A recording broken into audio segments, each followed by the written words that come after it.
매일 아침 하나님과 함께 누리는 하늘의 양식, 오늘 만나. 므낫세가 왕위에 오를 때 나이가 12세라. 예루살렘에서 55년 동안 다스리며 여호와 보시기에 악을 행하여 여호와께서 이스라엘 자손 앞에서 쫓아내신 이방 사람들의 가증한 일을 본받아 그의 아버지 히스기야가 헐어버린 산당을 다시 세우며 바알들을 위하여 제단을 쌓으며 아세라 목상을 만들며 하늘의 모든 1월 성신을 경배하여 섬기며 여호와께서 전에 이르시기를 내가 내 이름을 예루살렘에 영원히 두리라 하신 여호와의 전에 제단들을 쌓고 또 여호와의 전 두 마당에 하늘의 1월 성신을 위하여 제단들을 쌓고 또 흰놈의 아들 골짜기에서 그의 아들들을 불 가운데로 지나가게 하며 또 점치며 사술과 요술을 행하며 신접한 자와 박수를 신임하여 여호와 보시기에 악을 많이 행하여 여호와를 진노하게 하였으며 또 자기가 만든 아로새긴 목상을 하나님의 전에 세웠더라. 옛적에 하나님이 이 성전에 대하여 다윗과 그의 아들 솔로몬에게 이르시기를 내가 이스라엘 모든 지파 중에서 택한 이 성전과 예루살렘에 내 이름을 영원히 둘지라.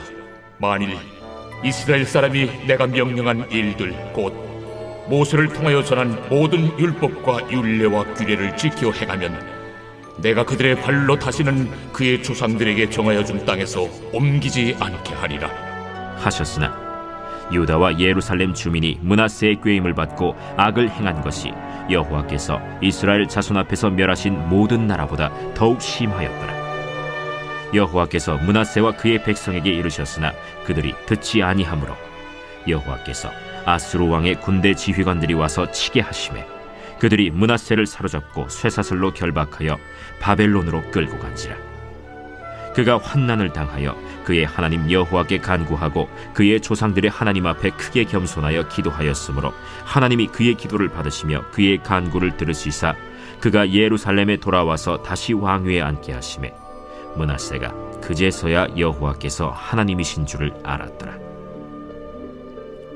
그 후에 다윗성 밖 기혼 서쪽 골짜기 안에 외성을 쌓되 어문 어기까지 이르러 오벨을 둘러 매우 높이 쌓고 또 유다 모든 견고한 성읍에 군대 지휘관을 두며 이방 신들과 여호와의 전의 우상을 제거하며 여호와의 전을 건축한 사내와 예루살렘에 쌓은 모든 제단들을 다 성 밖에 던지고 여호와의 제단을 보수하고 화목제와 감사제를 그 제단 위에 드리고 유다를 명령하여 이스라엘 하나님 여호와를 섬기라 하매 백성이 그의 하나님 여호와께만 제사를 드렸으나 아직도 산당에서 제사를 드렸더라. 므낫세의 남은 사적과 그가 하나님께 한 기도와 선견자가 이스라엘 하나님 여호와의 이름으로 권한 말씀은 모두 이스라엘 왕들의 행장에 기록되었고 또 그의 기도와 그의 기도를 들으신 것과 그의 모든 죄와 허물과 겸손하기 전에 산당을 세운 곳과 아세라 목상과 우상을 세운 곳들이 다 호세의 사기에 기록되니라. 므낫세가 그의 열조와 함께 누움에 그의 궁에 장사되고 그의 아들 아몬이 대신하여 왕이 되니라. 아몬이 왕위에 오를 때 나이가 22세라. 예루살렘에서 2년 동안 다스리며 그의 아버지 므낫세의 행함같이 여호와 보시기에 악을 행하여 아몬이 그의 아버지 므낫세가 만든 아로새긴 모든 우상에게 제사하여 섬겼으며 이 아몬이 그의 아버지 므낫세가 스스로 겸손함같이 여호와 앞에서 스스로 겸손하지 아니하고 더욱 범죄하더니 그의 신하가 반역하여 왕을 궁중에서 죽이매 백성들이 아몬 왕을 반역한 사람들을 다 죽이고 그의 아들 요시야를 대신하여 왕으로 삼으니라.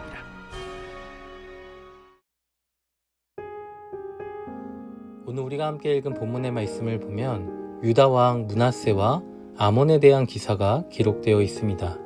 먼저 므낫세 왕에 대한 기사를 살펴보면 1절에 이렇게 말씀하고 있죠. 므낫세가 왕위에 오를 때의 나이가 12세라. 예루살렘에서 55년 동안 다스리며 히스기야의 아들이었던 므낫세는 12살의 왕이 되어 55년간 남유다를 통치하였습니다. 유다의 왕들 중에서 가장 오랜 기간 예루살렘에서 통치하였던 왕이 바로 므낫세였던 거죠. 그런데 그에 대한 하나님의 평가가 어떠합니까? 2절 말씀을 보니까 그가 여호와 보시기에 악을 행하였다라고 말씀하고 있죠. 이 므낫세는 하나님께서 쫓아내신 그 가나안 땅 원주민들의 가증한 일을 본받아 각종 우상을 섬겼던 겁니다. 심지어 그는 히스기야가 헐어버린 그 산당들을 다시 세우기 시작합니다. 바알을 숭배하기 위해 제단을 쌓았고 아세라 목상을 만들어 보급하였습니다. 하늘의 1월 성신을 경배하며 섬기기도 했죠. 이뿐 아니라 4절 말씀을 보면 하나님의 성전에 우상을 숭배하기 위한 제단을 쌓았고 6절 말씀을 보니까 흰놈의 아들 골짜기에서 아이들을 번제물로 삼아 바치기도 했습니다. 하나님께서 금하셨던 이 점을 치는 일이나 사수를 행하는 일도 행하였고 신접한 자와 박수를 신임하며 하나님을 진노케 하였던 거죠. 그러나 더 안타까운 것은 9절에 말씀하고 있듯이 이 우상 숭배에 앞장섰던 므낫세의 통치 아래 유다의 백성들은 가나안의 그 원주민들이 우상을 숭배하는 것보다 더 심하게 악을 행하였다라는 사실입니다. 그러면 이 범죄한 므낫세 왕과 백성들에 대한 하나님의 반응은 어떠했습니까? 10절 말씀을 보면 하나님께서 그의 백성들에게 말씀을 하십니다. 하나님의 음성을 백성들에게 들려주셨던 거죠. 그러나 백성들은 하나님의 음성을 듣지 않았습니다. 그 음성이 무엇이었을까요? 동일한 내용을 다루고 있는 열왕기하 21장의 말씀을 보면 이렇게 말씀을 합니다.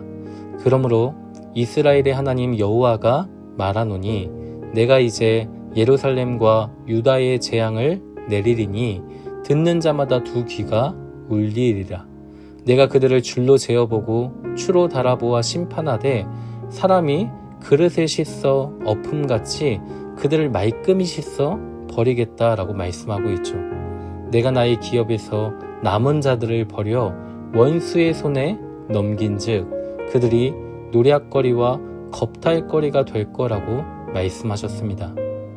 성도 여러분, 이것이 얼마나 무서운 메시지입니까? 그러나 우리는 너무나 종종 이러한 하나님의 말씀을 가볍게 여길 때가 많습니다. 죄에 대한 그 하나님의 심판이 나와는 무관한 것처럼 오히려 이 죄를 따라 행하는 것을 가볍게 여길 때가 많은 거죠.